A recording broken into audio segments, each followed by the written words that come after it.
Hello everyone, कैसे हैं आप लोग। चलो क्वालिटी का नेक्स्ट लेक्चर देखते हैं। अब हमारे डीपीएसपी भी खत्म हो चुका है। तो अभी तक हमने क्या क्या कर लिया, आर्टिकल 1 से लेकर 51 तक हमने खत्म कर लिया है।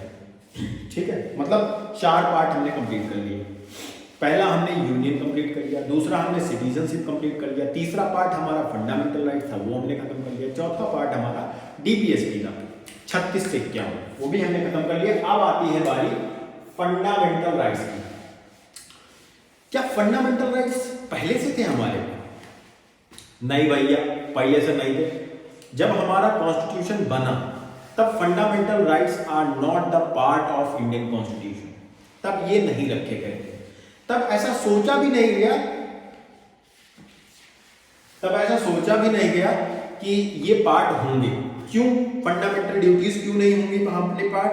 क्योंकि उस समय के जितने भी लोग थे, जो भी हमारे वहां पे नेता थे, उन्होंने ऐसा सोचा नहीं था कि हमें अपने नागरिकों के ऊपर ऐसी ड्यूटीज लगानी पड़ेंगी आगे चल के। उन्हें लगा था उस समय, क्योंकि इतना जज्बा था आजादी का कि ऑटोमेटिकली एक एक छोटे से छोटे सिटीजन, गरीब से गरीब आदमी के अंदर इतना जज्बा था अपने देश को लेके, उसको आगे बढ़ाने के लिए, कि उन्होंने ये सोचा नहीं कि हमें ये इंक्लूड करना पड़ेगा।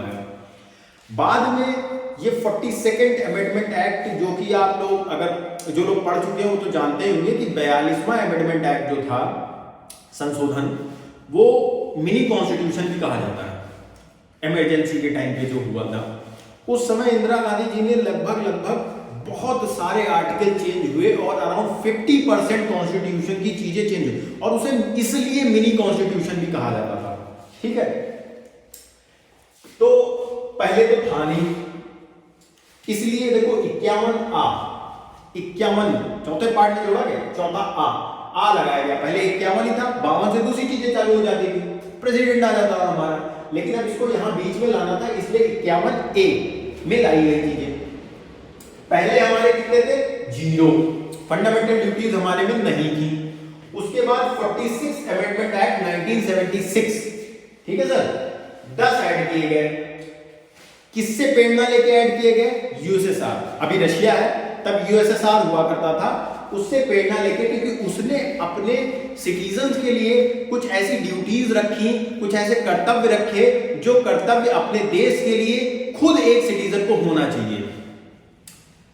तो ये हमारे लिए भी जरूरी है, हमें अपने देश के लिए एक पेट्रियोटिक फीलिंग होनी चाहिए, राष्ट्रवाद होना चाहिए, जो अपने राष्ट्र के लिए एक सोच होनी चाहिए। वो अगर कुछ लोगों में नहीं है तो वो कैसे इन्फोर्स की जाए?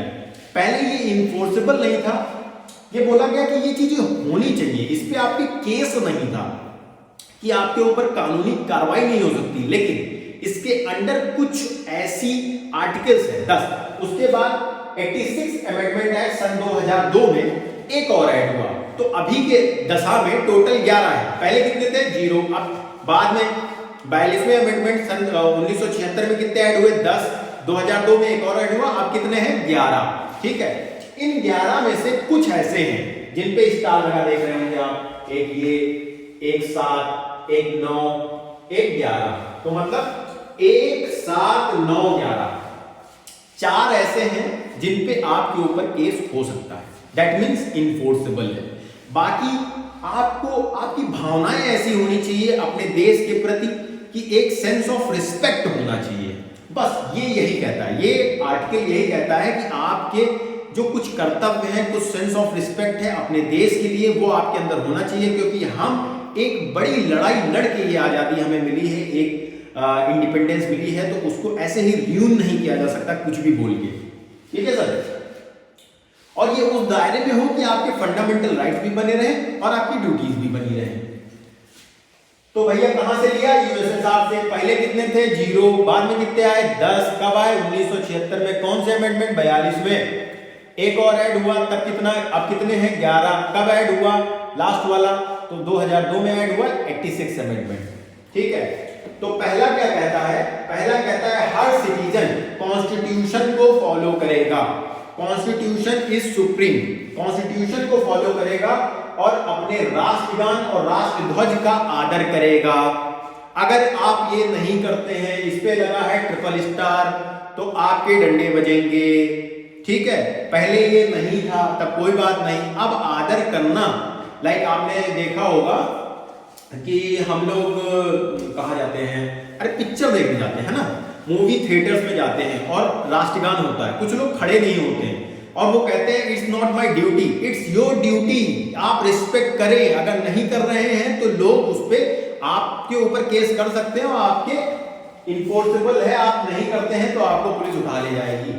ठीक है सर, तो ये करना अब हमारा कर्तव्य है। अब 2 पे आ जाओ। दूसरा नंबर कहता है राष्ट्रीय आंदोलन, जो जो आंदोलनकारी थे उनका हम आदर करें, एक सेंस ऑफ रिस्पेक्ट रहे उनके लिए। तीसरे पे कहता है भारत की सोवरेनिटी, इंटीग्रिटी और यूनिटी बनी रहे।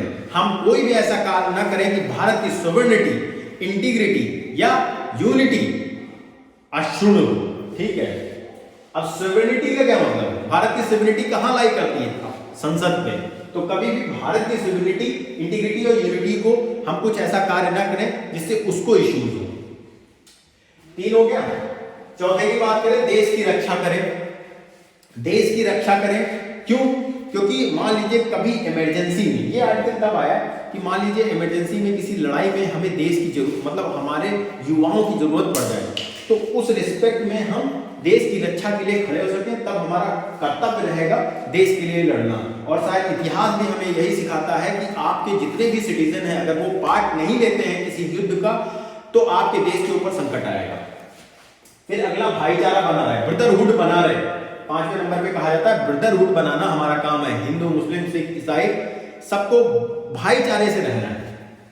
फिर आता है छठा, सेव इंडियन कल्चर। भारतीय कल्चर को बढ़ावा दें, उसको बचा के रखें। हमारा कल्चर बहुत पुराना कल्चर है। We are one of the oldest civilization in the world. और अभी तक अगर हम उस चीज को बचा के चल रहे हैं और फ्यूचर में भी बचा के चलेंगे तो हम हमेशा आगे रहेंगे। हमारा कल्चर बहुत प्राइम कल्चर है। We can not loss this culture. फिर 7वां हमारा कहता है एनवायरमेंट को सेफगार्ड करेंगे। 7वां भी इन्फोर्सेबल है, मतलब पनिशेबल है। अगर आप पेड़ काटेंगे या कुछ करेंगे, बरगद का पेड़ गए काट आए तो पुलिस उठा ले जाएंगे, वही बरगद फिर आप पे चलेगा। तो ये काम नहीं करना है, एनवायरमेंट को बचा के रखना है, आने वाले फ्यूचर के लिए वो काम आएगा। फिर आता है 8वां कहता है साइंटिफिक टेम्पर डेवलप करें। मतलब हम यहाँ अपने कल्चर को तो बचा रहे हैं, लेकिन हमने कोई भी बात यहाँ ऐसी नहीं की। हम अपने कल्चर को बचाने का हमारा कर्तव्य है, लेकिन कल्चर के साथ अगर कुछ रूढ़िवादी चीजें हैं हम उनको लेके नहीं चलेंगे। हम साइंटिफिक टेम्पर डेवलप करेंगे तभी तो हम चांद पे पहुंचेंगे, तभी चंद्रयान 3 आज पहुंच चुका है। ठीक है, वरना कुछ लोगों के तो बस खाली झंडे पे चांद रहेगा, ऊपर तो पहुंच नहीं पाएंगे, है ना। खैर उनसे हमारा कंपेयर भी नहीं है, उनके तो अपने यूपी वाले तो ऐसे ही खरीदना है। ठीक है, उनसे हमारा कंपेयर है नहीं, लेकिन हमें अपने साइंटिफिक टेम्पर को डेवलप करेंगे तभी हम कुछ फ्यूचर में कुछ एक्सट्रीम चीजें, अभी क्या चल रहा है, अभी पूरी दुनिया एआई की तरफ शिफ्ट हो चुकी है। हर चीज बॉट करते हैं, वीडियो भी बॉट बना देता है। अब मैं यहाँ पे वीडियो बना के आपको समझा रहा हूँ, यही एक वीडियो बॉट निकालो, उससे कह दो कि भाई फंडामेंटल राइट समझाओ, वो समझा देगा खटाक से। तो भाई हमारी तो जरूरत ही नहीं रहेगी फ्यूचर में, समझ रहे हैं ना। तो इतना आगे जा चुकी चीजें, तो अगर हम साइंटिफिक नहीं रहेंगे तो हम बहुत लैग बिहाइंड कर जाएंगे, और वही लैगिंग हमें फ्यूचर में दिक्कत करेगी। मतलब हम अपने रूट्स को भी ना छोड़े और लैग भी ना हो। फिर आ जाता है नवा कहता है सेव पब्लिक प्रॉपर्टी। मतलब अभी तक जो बसें पकड़ के जला देते थे ना, वो हमारा राइट नहीं है। पब्लिक प्रॉपर्टी बचाना हमारा धर्म है। पब्लिक प्रॉपर्टी में उनका पैसा नहीं लगा है, पब्लिक प्रॉपर्टी में हमारा टैक्स लगा है। अच्छा, कुछ लोग कहते हैं गाँव में हम तो टैक्स नहीं दे रहे। अरे यार, अगर आप दिन भर में 100 रुपए का खा रहे हैं तो 30 रुपए टैक्स जा रहा है। आप कुछ भी ले रहे हैं उस पर टैक्स लग रहा है, हर चीज पे टैक्स है। तो जो कुछ आप नुकसान कर रहे हैं वो पब्लिक प्रॉपर्टी जो भी है वो आपकी प्रॉपर्टी है, आपको बचा के रखना है। और अगर आप पत्थरबाजी करेंगे, ये करेंगे, तो योगी जी तो घर खुदवा ही लेंगे, उनके पास राइट है यार, इन्फोर्स कर देंगे। फिर घर खुद जाता है, कहते हो यार अजीब बात है। अरे आप ट्रेनें नहीं रुकवा सकते, आप ट्रेनें नहीं चला सकते, आप बसें नहीं चला सकते, आप क्यों चलाते हैं? वो आपकी प्रॉपर्टी है। अगर आपको कुछ करना है तो हाँ, शांति से धरना करिए, शांति से लड़ाई लड़िए, शांति से लड़ाई लड़के आप जीत सकते हैं। लेकिन अगर आप खुराफात करेंगे तो योगी जी घर खुदवा लेंगे। ठीक है भैया। 10वां कहता है स्ट्राइव टुवर्ड्स एक्सीलेंस। हमेशा, अच्छा ये तो हम अपने माँ बाप भी कहते हैं कि हमेशा काबिलियत के पीछे भागो, अपनी समझदारी बढ़ाओ। मतलब अब देख रहे हो हमारा कॉन्स्टिट्यूशन कैसे सोच रहा है, वो आज से सोचो 70-75 साल पहले वो लिख रहे हैं। मतलब चलो ये तो 42 में आया, 1976 में आया 42 अमेंडमेंट से, लेकिन फिर भी उस समय वो सोच रहे थे कि कैसे हम आगे बढ़ने की चीजें सोचेंगे तभी आगे बढ़ पाएंगे। और ये हमारे फंडामेंटल ड्यूटीज हैं कि हमें तो आगे बढ़ना है, साथ वाले को भी आगे ले चलना है। ऐसे सोचोगे तो आगे बढ़ेंगे। फिर हमारा लास्ट 11वें फंडामेंटल ड्यूटी हमारी कहती है पेरेंट और गार्डियन की ये कंपलसरी ड्यूटी है कि 6 से 14 साल का उनका जो बच्चा है उसे एजुकेशन प्रोवाइड कराएं। और सरकार फ्री में दे रही है, क्योंकि वही right to education 21A according to 86 amendment act सन 2002 वहां ऐड किया गया और वो यहां भी ऐड किया गया। ये पेरेंट्स की ड्यूटी है कि आप उनको स्कूल भेजें, और ये सरकार की ड्यूटी है कि वो उनको फ्री एजुकेशन दे। समझ गए? तो कोई भी बच्चा अगर उसको पढ़ाई नहीं मिल रही है, वो 6 से 14 साल का है, तो वो अपने पेरेंट्स के खिलाफ रपट लिखवा सकता है। अरे यार लौंडे पहुंच गए, लौंडे पढ़ना ही नहीं चाहते भाई 6 से 14 वाले, रिपोर्ट कहां लिखवाएंगे? ये तो चाहते हैं कि ना पढ़े, पर अगर कोई पढ़ना चाहता है, मान लो 100 में से 2-4 बच्चे ऐसे होते हैं जो पढ़ना भी चाहते हैं, तो जो पढ़ना चाहते हैं उनको किसी भी कारण से कोई रिसोर्सेज नहीं मिल रहे हैं, तो ये आपके फंडामेंटल ड्यूटीज पेरेंट्स के हैं। अगर वो नहीं पढ़ा रहे हैं तो उनके ऊपर केस हो जाएगा, और आप सरकारी स्कूल में जाके एडमिशन खुद करवा लीजिए और उनको अंदर करवा दीजिए। और पेरेंट्स के खिलाफ नहीं जाना भाई, अगर कुछ मजबूरी होगी इसीलिए वो ऐसा कर रहे होंगे, बाकी कोई भी पेरेंट्स ऐसा नहीं चाहेगा कि उनके बच्चे पढ़ाई ना करें। तो मोटा मोटा ये था, फंडामेंटल ड्यूटीज हमारी 51A में आती है। ये पहले नहीं थे, बाद में यूएसएसआर से प्रेरित होकर हमने जोड़ा। पहले इसमें 0 थे, बाद में 10, बाद में एक और 10वां कौन से आया? 42वें अमेंडमेंट एक्ट 1976 से, बाद में एक और जोड़ा गया 86वें अमेंडमेंट एक्ट सन 2002 से। पहला कहता है हर सिटीजन को कॉन्स्टिट्यूशन फॉलो करना चाहिए, राष्ट्रगान राष्ट्रध्वज का आदर करना चाहिए। दूसरा कहता है राष्ट्रीय आंदोलन में जिन्होंने भाग लिया उनका आदर करना चाहिए। तीसरा कहता है भारत की सिविलिटी, इंटीग्रिटी, यूनिटी बचा के रखना चाहिए। चौथा कहता है देश की रक्षा करना चाहिए। पांचवा कहता है हमें भाईचारा बना के रखना चाहिए। छठा कहता है कि इंडियन कल्चर को बचा के रखना चाहिए। सातवां कहता है एनवायरमेंट को बचा के रखो नहीं तो डंडा बजेंगे। आठवां कहता है साइंटिफिक टेम्पर डेवलप करो। नौवां कहता है सेफ पब्लिक प्रॉपर्टी को डैमेज करोगे बहुमार खाओगे, बहुमारेंगे। 11वां कहता है टुवर्ड्स एक्सीलेंस, एक्सीलेंस की तरफ हमें बढ़ना चाहिए। और 11वां कहता है कि पेरेंट्स और गार्डियन का ये फर्ज है कि वो अपने बच्चों को पढ़ाएं। तो आज की क्लास में बस इतना ही, अगले में हम 5वां पार्ट चालू करेंगे। धन्यवाद।